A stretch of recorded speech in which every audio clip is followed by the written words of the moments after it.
Sir मेरा नाम प्रेरणा पाटिल है सर। प्रेरणा। और फादर का नाम बसवराज पाटिल है सर। जी। मैंने 675 स्कोर किया था और मेरी ऑल इंडिया रैंकिंग 1138 थी। Very good. 675। 75। आपने इतना स्कोर का एक्सपेक्टेशन रखा था या और का रखा था आपने? मतलब अगर हॉनेस्टली बोलो तो लास्ट में थोड़ा एक्सपेक्टेशन ज़्यादा बढ़ गए थे, मतलब लास्ट 3 मंथ्स में, लेकिन फिर भी एक्सेप्ट कर लिया। मतलब एक्सेप्टेशन ज़्यादा थे लेकिन रिजल्ट तो एक्सेप्ट करना ही है।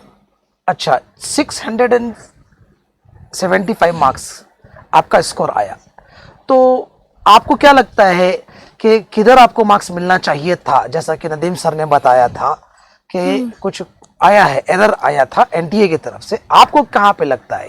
सो वही जो बॉटनी का क्वेश्चन जो सारे आंसर्स करेक्ट थे लेकिन ऑप्शन में नहीं था, वो एक्चुअली मैंने अटेम्प्ट नहीं किया था, तो शायद मुझे 4 मार्क्स वो मिल सकते थे। अच्छा, आपने मिस कर दिया। हाँ, द रीजन? क्योंकि सारे ही करेक्ट थे ना, तो मैं क्या डालूं। अच्छा, उसने सारे करेक्ट थे। जी। What was your experience in Shaheen college? It was the best experience. Shaheen में मतलब मैं सुबह 7:30-8 को आती थी और रात में डे स्कॉलर थी ना, तो 9:30-10 बजे घर जाती थी। यानी रात की नाइट स्टडी आवर्स रहते थे? हाँ, नाइट की स्टूडेंट्स। हमारे प्रेरणा ने डे स्कॉलर रहते हुए भी नाइट स्टडी आवर्स को यूटिलाइजेशन किया। ये वजह है कि इनका अच्छा सा रिजल्ट आने का, ये इनकी खुद की जुबानी है। यानी नाइट स्टडी आवर्स में स्टडी करना बहुत ही इम्पोर्टेंट होता है। जैसा प्रेरणा ने हमें बतलाया है कि 675 मार्क्स का इतना बड़ा स्कोर इन्होंने स्कोर किया है, तो ये एक कारण है कि डे टाइम में जो आप स्टडी करते हो, नाइट स्टडी आवर्स को जो इजी ले रहे हैं, वो बिल्कुल भी ये पॉइंट को गौर करें और नेक्स्ट टाइम में एक सेकंड को भी वेस्ट करे बगैर अपने टाइम को यूटिलाइज करें। यस प्रेरणा। नदीम सर आते थे नाइट स्टडी आवर्स में। अगर मतलब HOD से अगर सुबह नहीं आ सके क्योंकि अगर उनकी क्लासेस है, तो नाइट स्टडी आवर में आधे घंटे आकर बैठ कर जाते थे, तो डाउट क्लियरिंग हो जाता था। और ज़्यादातर मैं पढ़ाई शाहीन में ही करती थी क्योंकि घर में डिस्ट्रैक्शंस बहुत थे, टीवी बहुत था, सोशल मीडिया बहुत था, तो मैं ज़्यादातर अपना टाइम शाहीन में स्पेंड करने के लिए कोशिश करती थी। मैं संडे भी आती थी, कभी कभी संडे भी सेम पैटर्न 7:30-8 को आकर शाम को 9:30 को जाती थी।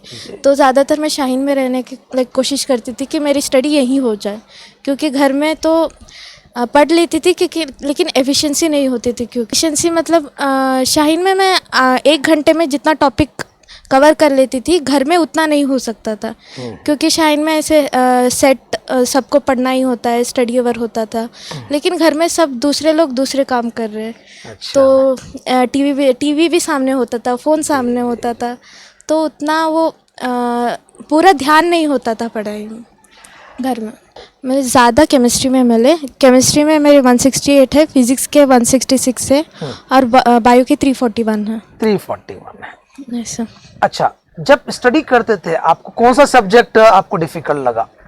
मतलब मुझे सब्जेक्ट्स ऐसे कुछ वो डिफ़िकल्ट टाइप नहीं लगता था, मुझे टॉपिक्स डिफ़िकल्ट लगते थे। जैसे मुझे फिज़िकल से नफ़रत टाइप सी थी, फिज़िकल केमिस्ट्री से। वो इलेक्ट्रोकेमिस्ट्री चैप्टर देखते ही मुझे नहीं पढ़ना है बोलकर ऐसा लगता था। एग्ज़ाम में भी इलेक्ट्रोकेमिस्ट्री का एक क्वेश्चन छूट गया, मुझे वो बकवास लगते थे फिज़िकल केमिस्ट्री बहुत। और फिज़िक्स अच्छा लगता था मुझे करना, मतलब केमिस्ट्री से।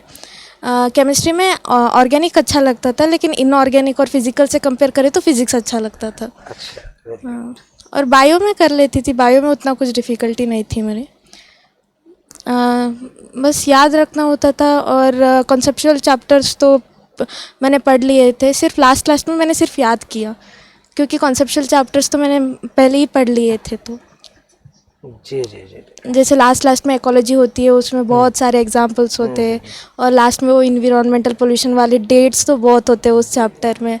हम डेट्स के लिए क्वेश्चंस पूछते थे, ऐसे नंबर्स जो होते थे वो हम क्वेश्चन से ही ज़्यादा याद कर लेते थे।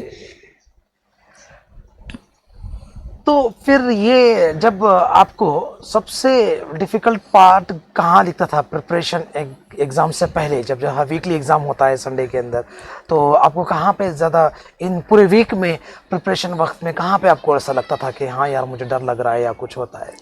तो स्ट्रेस्ड होती थी मैं रोज़ ही, मुझे नहीं मतलब डर स्ट्रेस रोज़ लगता था, लेकिन मैं भूल कर पढ़ लेती थी, मतलब पढ़ना ही है ना आपको, कहाँ भी जाओ, कुछ भी ले लो, स्ट्रेस ले लो, प्रेशर ले लो, आपको पढ़ना ही है लास्ट में। आप ऐसे भाग नहीं सकते हो। सही सही। अगर आप भाग कर भी क्या करोगे, अगर आपने 2 साल यहाँ इन्वेस्ट करा है तो मेहनत करो ना पूरा। आए हो क्यों आप अगर मेहनत नहीं करोगे तो।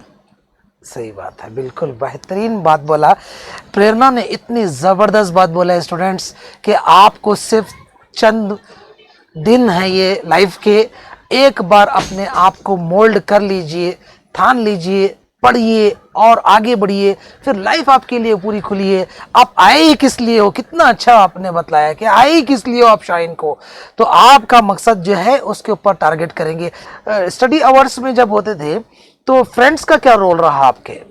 फ्रेंड्स मतलब हम साथ में पढ़ते थे ना, तो साथ में पढ़ना अच्छा होता है अगर अकेले पढ़ने से, क्योंकि एक साथ होता है तो हम डाउट्स भी पूछ, अगर कुछ पढ़ते पढ़ते एक डाउट आ गया तो हम पूछ लेते थे। ज़्यादातर ऐसे हम ग्रुप स्टडी में ज़्यादातर क्वेश्चंस ही पूछते थे, मतलब हमारा ग्रुप स्टडी क्वेश्चंस था। हम ऐसे डाउट्स है तो हम पूछ लेते थे। मतलब सेल्फ स्टडी करते थे लेकिन साथ में बैठकर करते थे, मतलब ऐसे एक ही टॉपिक नहीं पढ़ते थे ग्रुप स्टडी में हम। मतलब दूसरे टॉपिक्स पढ़ लेते था, लेकिन अगर कोई बायो पढ़ रहा है, कोई फिजिक्स पढ़ रहा है, तो हम क्वेश्चंस मतलब डाउट है कोई तो पूछ लेते थे। ऐसे नहीं कि हम पूरा ग्रुप में ही पढ़ रहे हैं या फिर पूरा सेल्फ पढ़ रहे हैं, मतलब ऐसे इंटरेक्शन चलता था हम पढ़ते हुए। जी जी जी जी। बायोलॉजी कैसा प्रिपेयर किया आपने? बायोलॉजी कैसा प्रिपेयर किया? बायोलॉजी को कैसा पढ़ रहे, आपको किधर डिफिकल्ट पार्ट दिखा और कहाँ पे बायोलॉजी को स्टूडेंट को ज़्यादा कंसंट्रेशन करना चाहिए जो आपने इतना ज़बरदस्त स्कोर किया है? मुझे बायो में सेकेंड ईयर मेरा बायो अच्छा था। फर्स्ट ईयर में ऐसे एनाटॉमी और ट्रांसपोर्ट इन प्लांट्स वो सेकेंड ईयर में इजी था।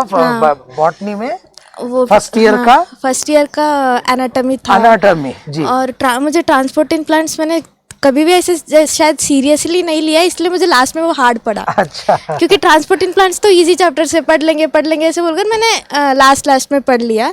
हाँ। तो लास्ट में वो मुझे हार्ड लगने लगा क्योंकि मैंने पढ़ा नहीं था।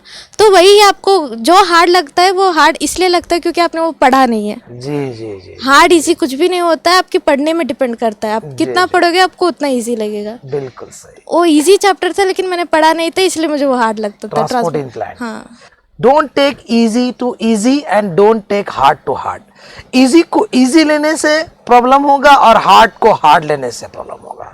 तो प्रेरणा ने हमें इतनी ज़बरदस्त नॉलेज दी कि उनके सेल्फ एक्सपीरियंस उन्होंने बताया कि उन्होंने एक चैप्टर को इजी ले लिया था जिसके लिए उनको डिफिकल्टी हुई, जो कि इनकी खुद के अल्फाज है। It was okay. केमिस्ट्री में कैसा था माँ, आपको क्या डिफिकल्ट दिखता था और कहाँ पे आपको ऐसा लगा कि जो आप स्ट्रक हो गई हैं?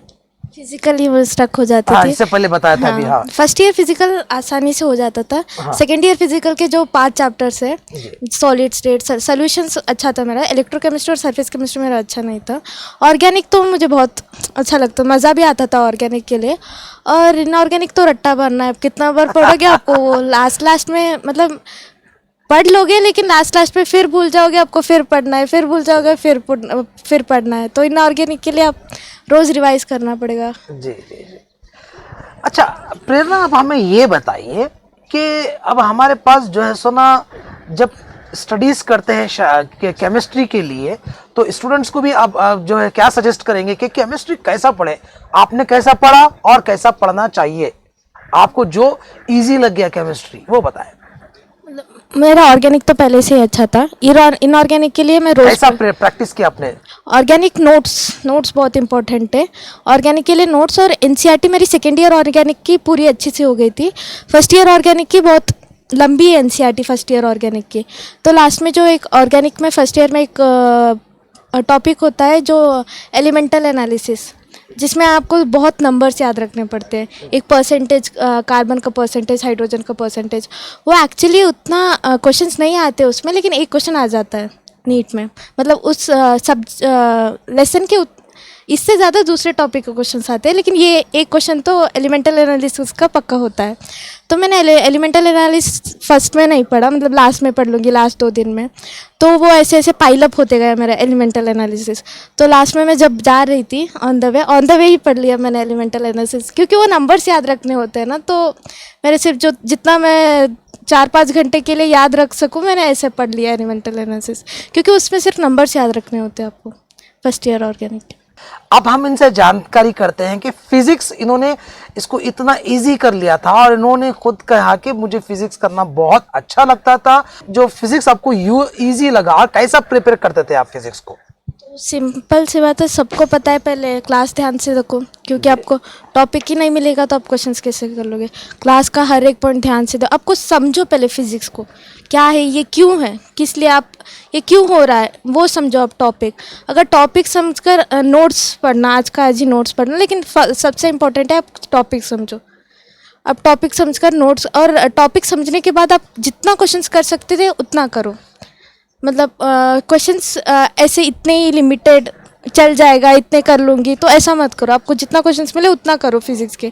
क्वेश्चन के थ्रू आप जो आप टॉपिक समझे वो आप इस्तेमाल कर सकते हो, और आपके ज़्यादा आपको इजी लगने लगेगा अगर आप जितना क्वेश्चंस करोगे। पहले तो टॉपिक समझो, फिर नोट्स पढ़ो, फिर ज़्यादातर क्वेश्चंस करो। फिजिक्स के लिए यही करना चाहिए हमें। हाँ। अच्छा, फिर इसके लिए आपने कौन सी बुक रेफर की है, या फिर एनसीईआरटी, या फिर शाहीन के नोट्स, या फिर मॉड्यूल, क्या आपने यूज़ किया? पहली बात तो मैं क्लास के बाद नोट्स पढ़ती थी, फिर मेरे पास एरएलएस था तो मैंने सिर्फ एरएलएस किया फिजिक्स के लिए। ओके, ये तो फिजिक्स के ताल्लुक से प्रेरणा ने हमें बतलाया। प्रेरणा, अब हमें ये बताइए कि आपको 675 the great result you got, कि कितना खुशी महसूस कर रही हैं, और इसका मेन क्रेडिट किसे देंगे? सबसे पहले अपना कितनी खुशी हो रही है आपको ये बताइए, और दूसरा आपको किसका क्रेडिट देंगे इसको, ये जरूर बताइए। पहले अपने बारे में बताइए जरा। खुश तो बहुत हूँ, क्योंकि कितना खुश है? वो मेजर तो नहीं कर सकते। अच्छा, मेजर नहीं कर सकते। मतलब 2 साल मैंने जो सहा वो खत्म होने वाला है अब। अच्छा, मेन ये पार्ट था आपका। अब खत्म हो गया, अब स्ट्रेस, मतलब जो इम्पोर्टेंट पार्ट होता है ये लाइफ का, बहुत ही इम्पोर्टेंट फेज होता है, जो आपके रूट को ये तय करने वाला क्रॉस रोड है ये 2 साल, तो ये ख़त्म हो गए। मतलब सब शांति से, सब खुश है, सब अच्छे से हो गया, बस इसकी तसल्ली है मुझे।